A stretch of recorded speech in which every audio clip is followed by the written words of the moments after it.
유월절 엿새 전에 예수께서 베다니에 이르시니 이곳은 예수께서 죽은 자 가운데서 살리신 나사로에 있는 곳이라. 거기서 예수를 위하여 잔치하세 마르다는 이를 보고 나사로는 예수와 함께 앉은 자 중에 있더라. 마리아는 지극히 비싼 향유 곧 순전한 나드 한 그릇을 가져다가 예수의 발에 붓고 자기 머리털로 그의 발을 씻으니 향유 냄새가 집에 가득하더라. 제자 중 하나로서 예수를 잡아줄 가룟 유다가 말하되 이 향유를 어찌하여 300데나리온에 팔아 가난한 자들에게 주지 아니하였느냐 하니, 이렇게 말하면 가난한 자들을 생각함이 아니요 저는 도적이라 돈꾀를 맞고 거기 넣는 것을 훔쳐 가미르라. 예수께서 가라사대 저를 가만히 두어 나의 장사할 날을 위하여 일을 두게 하라. 가난한 자들은 항상 너희와 함께 있거니와 나는 항상 있지 아니하리라 하시니라. 아멘. 성경이 강조하는 바는 예수님께서 죽음의 길을 가실 때 의도하신 길을 가셨다고 하는 점, 아시는 길을 가셨다고 하는 점, 자신의 결정에 의해서 이 길을 가셨다고 하는 점입니다. 오늘 본문이 또 그것을 강조하며 이 주님이 아신 길을 가셨다고 하는 것은 계속해서 마지막 주님이 죽으시고 또 부활하신 이후에 사도들에 의해서도 계속 언급됩니다.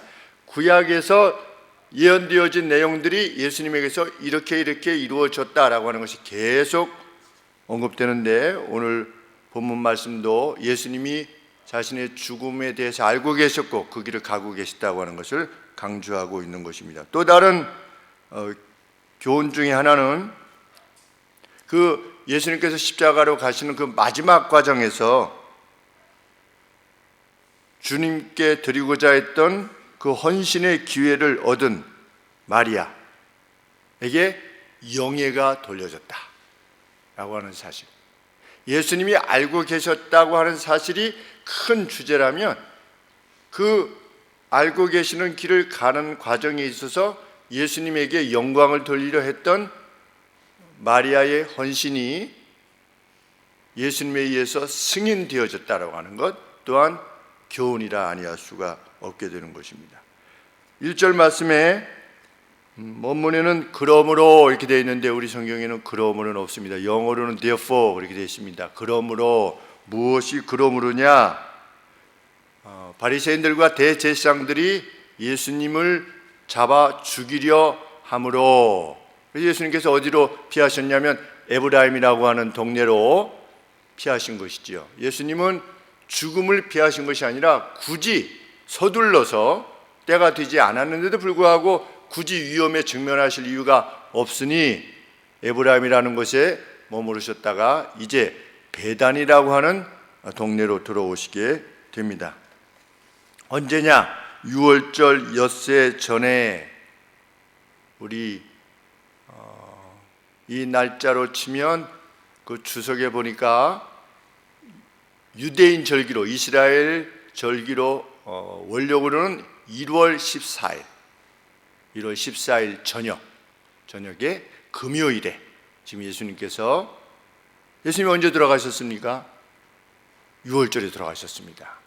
그러니까 지금 우리 사건을 보면 6월절 엿새 전에 있었던 사건, 이제 엿새 후에 예수님께서 돌아가시게 되는 상황인 것입니다.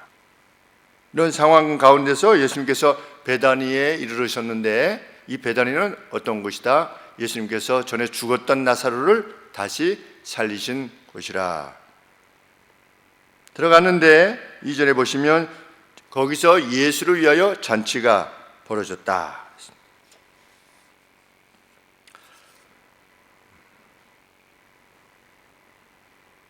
마르다는 열심히 섬기고 있었으며 마리아는 늘 열심히 섬깁니다. 마르다가 그렇게 말하지 않았습니까? 나는 열심히 하는데 왜 마리아는 이거 예수님 말씀만 듣고 있습니까? 그러니까 예수님이 뭐라고 말씀하셨습니까? 너는 네가 좋은 것을 선택했고 마리아가 원하는 것을, 더 좋은 것을 선택했다, 이렇게 말씀하셨습니다. 마리아를 더 높이신 겁니까? 꼭 그런 것만은 아닐 수 있지요. 각각 자기가 선택하는 바, 자기가 더 귀한 게 여기는 바,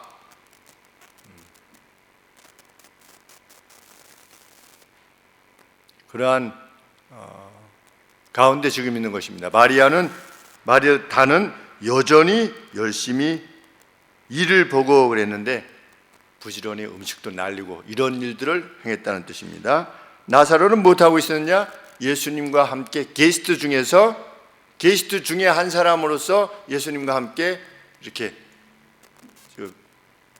유대인들이 어떻게 하는지 잘 모르겠는데 약간 이렇게 옆으로 누워가지고 이게 밥을 먹었다 그러는데 왜 누워서 그렇게 먹는지는 저도 지금까지 잘 모르겠습니다. 왜 약간 기울여져서 먹는 건지 그게 정말 편한 것인지 그렇게 먹고 있었다. 그런데 나사로의 집은 아니어 보입니다. 왜냐하면 나사로 역시 함께 앉은 자 중에 있더라 이렇게 말하고 있기 때문에.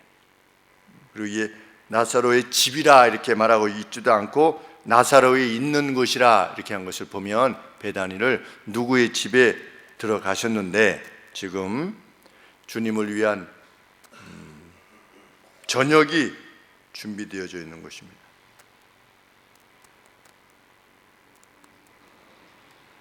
잔치라고 되어 있는데 영어 성경에 보면 서프라고 되어 있습니다. 저녁을 준비했다. 금요일날 저녁, 이제 안식일이지요. 안식일이 시작되는 저녁이 준비되어졌다. 이때 어떤 사건이 발생했다?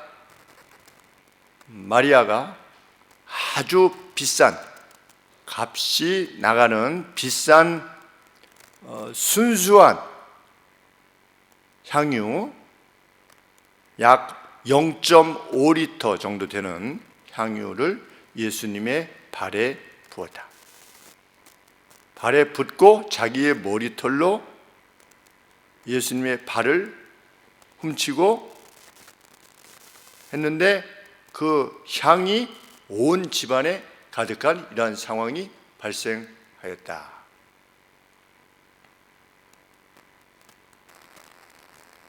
향유는 이스라엘에 있어서 흥겨움과 축제를 위해서 사용되었다 합니다. 어떤 축제를 위한 마크. 그래서 그 향유를 부음이 없으면 손님에게 무례함이 될 정도로 이렇게 어떤 축제가 있으면 그 향을 사용하나 봅니다. 그러니까 아랍 사람들이 향을 봅니다.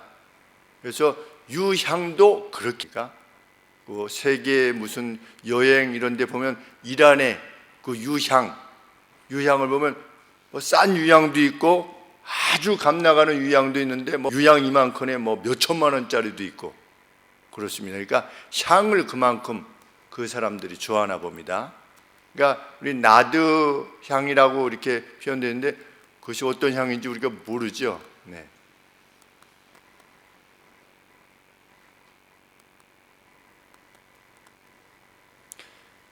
이 향유는 분명 축제와 흥겨움을 위해서 사용되어지는 것이고 그 사람을 높이기 위해서 사용되어지는 것이라 금식과 같은 엄숙한 행위를 할 때에는 이것을 행하지 않았대요.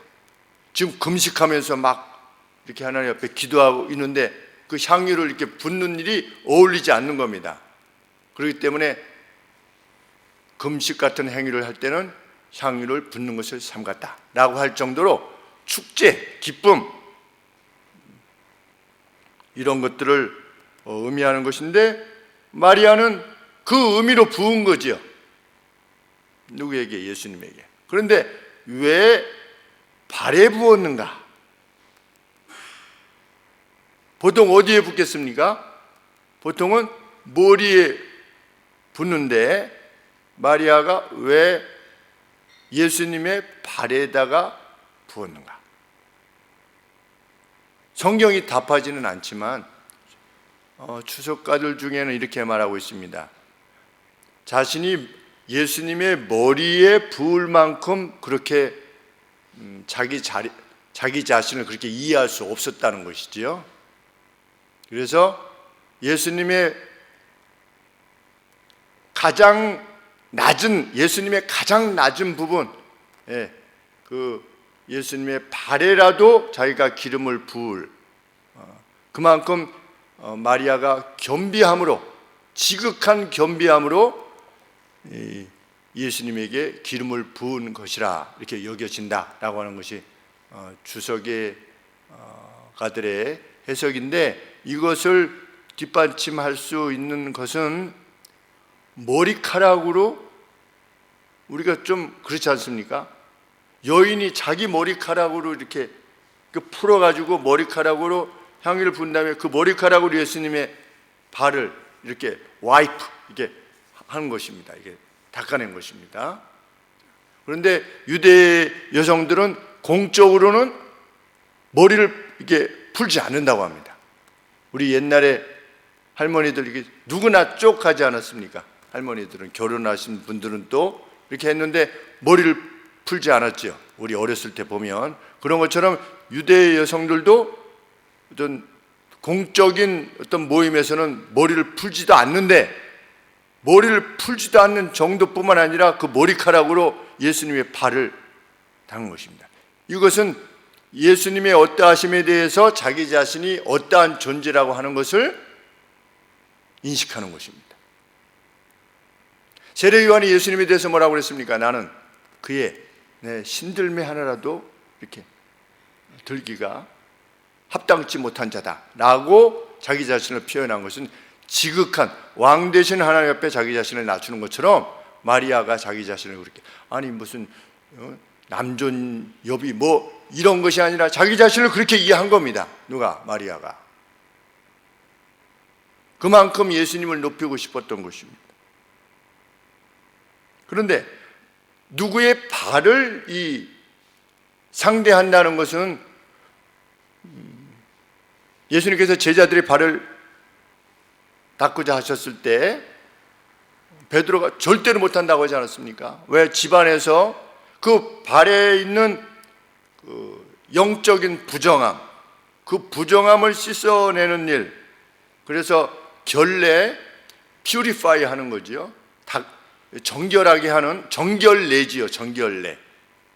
그래서 그것을 우리 성경에는 결례라 그러죠. 결례, 씻을 결, 레, 그래서 예식, 그래서 결례라고 하는데, 이 결례를 행하는 일에 있어서 그 부정을 누군가 씻어내야 되는데, 그래서 집에서 가장 천한 종들조차도 그 발을 씻는 것을 원치 않았던 그런 상황인데, 예수님께서 그거 씻어 주신다고 그러니까 베드로가 결코 그럴 수 없다고 하지 않았었습니까?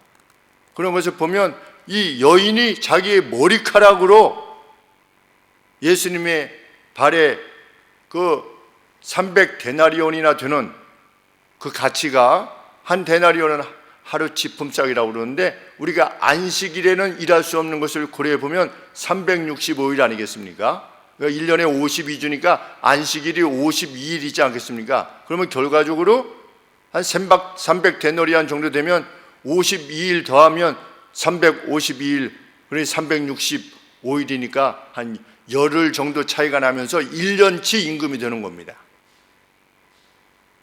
1년치 임금이 되는 그 가장 값진, 또 당시에 여성은 무슨 이렇게 돈을 벌 수 있는 상황이 아니지 않겠습니까? 그래서 대부분 뭐 엄마로부터 이렇게 유산받은 아주 소중한 것을 이렇게 갑오식으로 여인에게 넘겨주고 왔을 정도로 아주 값비싼 그것을 가장 겸비한 태도로 예수님 옆에 나와서 이렇게 기름을, 향유를 부은 것입니다.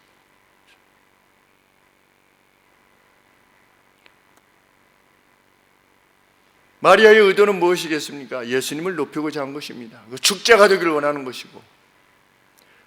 마리아가 예수님의 죽음에 대해서 알고 있었을까요? 예수님의 죽음에 대해서 알고 있었다면 그렇게 행하지 못했겠죠. 우리는 참 예수님에게 헌신되어진, 예수님을 지향하는, 예수님을 높이고자 하는 우리의 행함이 우리의 의도와 달리 또 어떤 가치를 위해서 봉사되어 줄 수 있다고 하는 것을 배우게 됩니다. 그러니까 마리아는 예수님을 높이기 위해서, 어떤 그 집안에서 예수님을 아주 높이기 위해서 이렇게 향유를 부었는데, 그것이 뭐가 된 것입니까? 예수님에게 있어서는 큰 위로가 되는 것입니다. 어떤 위로가 되는 것입니까? 나의 마지막 장사를 위해서 이 여인이 나를 예비하는 것이구나 라고 하면서 예수님이 그것을 그렇게 이해하시고 받아들이신 겁니다. 여인의 의도와 예수님께서 받아들이신 것하고는 차이는 있지만 그것이 이룬 바는 더 크죠. 그래서 우리가 1차적으로 받게 되는 교훈 중에 하나는 무엇입니까? 우리가 주님의 나라를 위해서 행하는 그 어떤 것이 우리가 생각하는 그 어떤 것을 위해서 내가 이렇게 하면 이렇게 되겠거니 라고 하는 것이 하나님의 나라에 있어서는 또 다른 차원에서 더 값지고 영예로운 것일 수 있다라고 하는 것을 알게 됩니다. 여인은 장사를 지내려고 한 것이 아니라 예수님을 높이고자 하려고 했는데 예수님을 과연 높이게 된 것입니다. 그리고 자신의 이름이 영원토록 기억되는 영광을 안게 된 것입니다.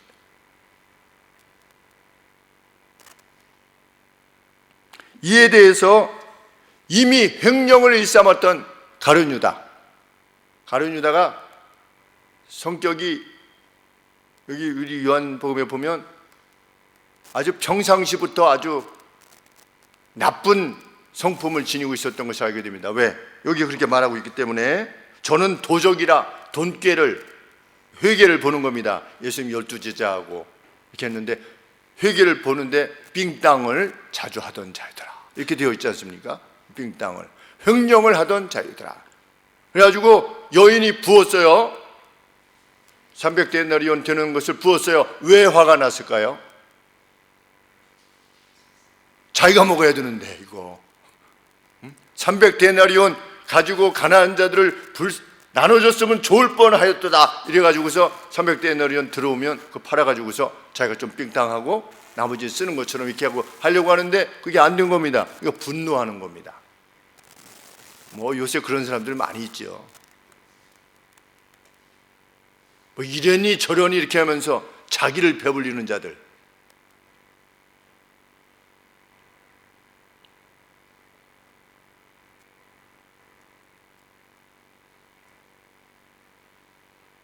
자신의 지갑을 채울 기회를 잃어버린 것에 대해서 가룟 유다가 아주 분노했습니다. 그럴듯했습니다. 주님께서 그의 말을 제지하십니다. 뭐라고 제지하십니까? 7절 말씀해 보니까 그녀로 내버려 두라. 그녀가 내 장사의 날을 위해 그것을 지킬 수 있도록 해라. 우리 7절 말씀이 아주 중요한 말씀 중에 하나입니다. 예수께서 가라사대 저를 가만히 두어 나의 장사할 날을 위하여 일을 두게 하라. 자, 나의 장사할 날을 위하여 일을 두게 하라. 일을 두게 하라가 무슨 뜻일까요? 일을 두게 하라. 영어로 번역하면 원래의 뜻에 의하면 그것을 킵할 수 있도록 해라 이렇게 되어 있습니다. 그것을 킵할 수 있도록 해라. 나의 장사를 위하여 그것을 킵할 수 있도록 해라. 그러면 여기서 일을이 그것이에요. 그것을 킵할 수 있도록 해라. 그것을 지킬 수 있도록 해라. 지금 마리아는 쏟아 부었습니다. 그래서 다시금 되돌릴 수 있습니까? 없습니까? 없습니다. 그래서 가룟 유다가 화가 났습니다. 왜? 다 이미 더 이상 도로 담을 수가 없는 그런 상황이기 때문에. 그래서 왜 이렇게 했느냐 이러니까 예수님께서 그 여인을 가만히 두어라. 나의 장사의 날을 위하여 그것을 유지할 수 있도록, 그것을 보존할 수 있도록 해라 이렇게 말씀하신 겁니다. 이게 무슨 뜻일까요? 마리아가 나에게 기름을 부은 것은 충분한 영예의 가치가 있다는 겁니다. 무엇을 위해서? 이후에 벌어질 나의 장사. 이제 한 6일 되면 내가 죽게 되는데 그 장사할 때까지 이 여인이 나의 이제 미리 부은 거죠. 쉽게 이야기하면 원래는 언제 부어야 되는데 사람이 죽고 나면 죽은 사람을 영예롭게 하기 위해서 우리나라도 그렇지 않습니까? 뭐 장례식장에 가면 그냥 부르는 게 돈이에요. 뭐 옷, 이거 배옷, 왜 꼭 배옷을 입어야 되는지 모르겠어요, 우리나라는. 삼배. 이전에는 뭐 잘 이렇게, 빨리 이렇게 썩으라고 이렇게 삼배하는 거죠. 요새는 뭐 화장도 많이 하는데, 미국처럼 평상시에 자기가 가장 좋아했던 옷 입혀서 얼굴 화장 예쁘게 하고, 교회 앞에 같은 데 여기다가 이렇게 관을 갖다 놓고, 뭐 성도들이 이렇게 돌아오셔서 이렇게 화장 예쁘게 잘하면 잘 가세요, 권사님, 뭐 장로님, 뭐 다음에 이 다음에 또 만나요, 이렇게 하고, 우리 기독교 장이 좀 이루어졌으면 좋겠어요. 우리나라에도 문화가 좀 바뀌었으면 좋겠어요. 제가 제일 힘들어하는 부분이 뭐였냐면, 우리 입관할 때 굳이 가족들이 거기 들어가서 냉장고에서 꺼내가지고 거기 막 이렇게 하는 걸 꼭 가족들이 왜 봐야 되는지 이해가 안 돼요. 이미 다 옷을 입히고 나서 다 정갈한 모습으로 보면 좋은데, 이 시신을 보면 이렇게 돼 있잖아요. 이렇게 이 냉장고에서 들어갔다, 냉동고에 들어갔다 이게 나오기 때문에 이렇게 꺼내면 시신이 그냥 참백하고 막 이렇게 이러고 있는데, 그냥 그 스테인리스 위에다가 이렇게 올려놓으면 그냥 이러고 있는 거예요, 이 사람이. 그 모습을 왜 마지막 가족들에게 보여줘야 되는지, 그러니까 뭔가 여기도 변화가 있었으면 참 좋겠습니다. 우리나라도 뭐 수없이 봤지요. 그 모습을 보면서 늘 이렇게.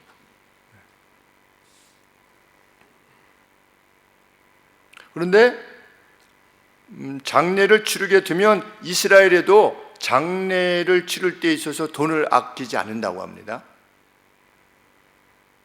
죽은 사람의 사자의 영예를 돌리기 위해서 그렇게 하나 보지요. 우리 예수님 돌아가시고 나서 향품을 바르기 위해서 여인들이 가지 않습니까? 그런 것처럼. 그런데 예수님은 이제 곧 가실 것이라고, 그 예수님이 이제 엿새 뒤면 십자가에서 자신을 내어주실 것이 예수님의 관심사에 있어서 가장 중요한 것이지요. 모든 것이 그것과 매치되어 있는 것이고, 이러한 상황에서 예수님은 내가 살아있을 때 죽은 자에게 행할 그 사랑을 내가 살아있을 때 내게 주는 그 마리아의 사랑을 나는 기꺼이 받을 것이다.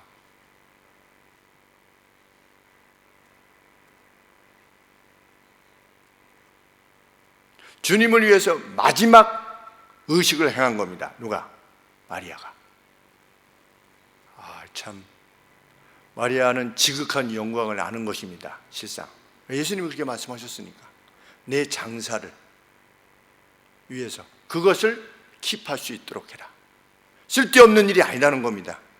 이제 곧 이 마리아가 내게 기름 부은 것에 참된 가치가 드러나게 될 것이다. 이제 일주일 정도 뒤면. 근데 제자들은 이런 말씀하실 때 아무도 못 알아들은 것입니다. 이 도대체 무슨 말씀을 하는가? 극과 극 아니겠습니까? 이 향유는 축제, 기쁨. 지금 한참 이래서 예수님께서 고맙구나. 야, 이 비싼 것을 네가 나한테 부어주고 나를 높이다니 참 고맙고 내가 너를 꼭 기억하마, 이런 것이 아니라 지금 부었더니 예수님이 내 장사를 예비하는 것이다, 이렇게 말씀하셨을 때 얼마나 분위기가 썰렁했겠습니까? 그러니까 예수님은 뭐 오늘 아침 말씀도 그렇지만 늘 우리가 듣고 싶은 말씀을 하신 게 아니에요. 예수님은 늘 제자들이 어려워서 알아들을 수가 없었더라, 무슨 이런 말씀만 하신 겁니다. 왜 그렇습니까? 하나님의 나라, 하나님의 킹덤은 우리가 살아가는 이것과 본질적으로 다르기 때문에 예수님이 말씀하시면 엉뚱하게 생각하는 겁니다. 나에게는 먹을 양식이 있다, 우물가 여인에게 이렇게 복음을 전하는, 그 마치 예수님에게 양식 같은 건데 누가 먹을 것을 갖다 주었는가 이렇게 제자들이 생각하였더라. 얼마나 참 우습습니까? 나는 내가 먹을 그 양식이 따로 있다 그러니까 제자들이 먹을 거 준비하러 갔다가 돌아와서 그렇게 얘기하시니까 다른 사람이 우리 없는 사이에 뭐 갖다 드렸나? 무슨 이런 식으로, 그러니까 엉뚱해 보이지만 실은 우리도 하나님을 섬기면서 그럴 수 있는 거죠.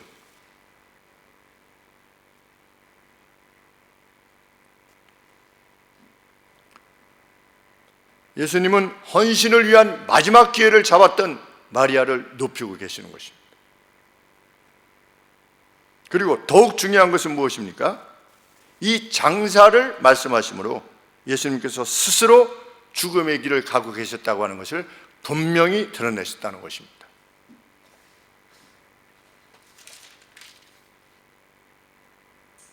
그런데 제자들은 이 말을 듣고 어떻게 하였더라? 16절에 보시면 제자들은 처음에 이 일을 깨닫지 못하였다가 예수께서 영광을 얻으신 후에야, 예수님이 부활하셔서 영광을 얻으신 후에야 이것이 예수에 대하여 기록된 것임과 사람들이 예수께 대하여 이같이 한 것인 줄을 생각났더라. 그러니까 이런 과정 속에서 제자들은 하나도 깨닫지 못했던 겁니다. 전혀 엉뚱한 말씀들을 하셨는데 나중에 예수님께서 영광을 받으신 뒤에야 제자들이 회고하면서 그것이 그때 그것이 그것이었구나, 그것이 그것이었구나 라고 깨닫게 된 것입니다.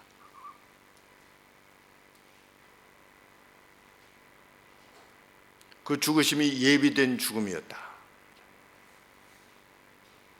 신일 수 있는 이유는 무엇이냐? 미래사에 대해서 말씀하시고 그것을 이룰 수 있을 때 그를 신이라 할 수 있다.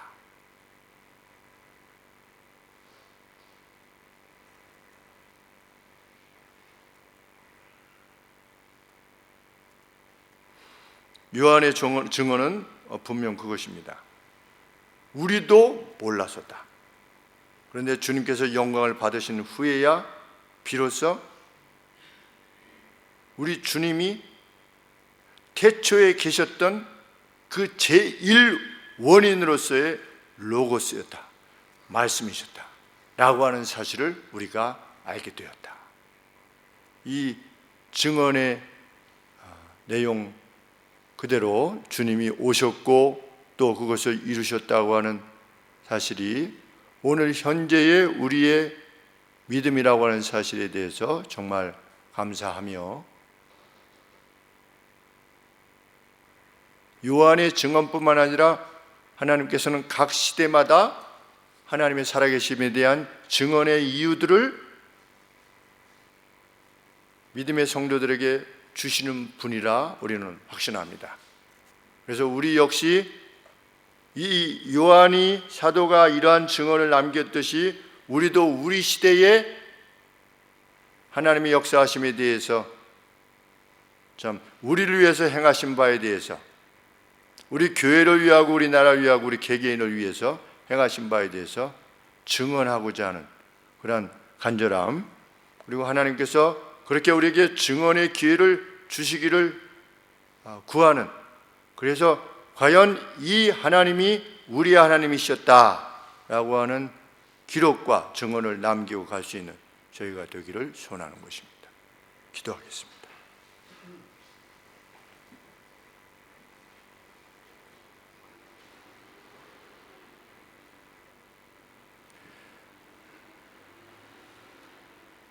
주님, 선지자 중에 한 사람이라고 예수님을 바라보았던 그 무수한 이스라엘 백성들, 하나님, 그 같은 이해가 악한 것은 아니나 예수님의 본질에 관계되어져서 틀린 이해였다는 것을 우리는 성경을 통해서 배웁니다. 하나님, 저희가 오늘 성부, 성자, 성령 하나님 섬길 때 하나님 그저 우리의 인식 안에 계시는 그 어떤 존재로 하나님을 인식하지 않도록 하나님 저희를 깨우쳐 주시고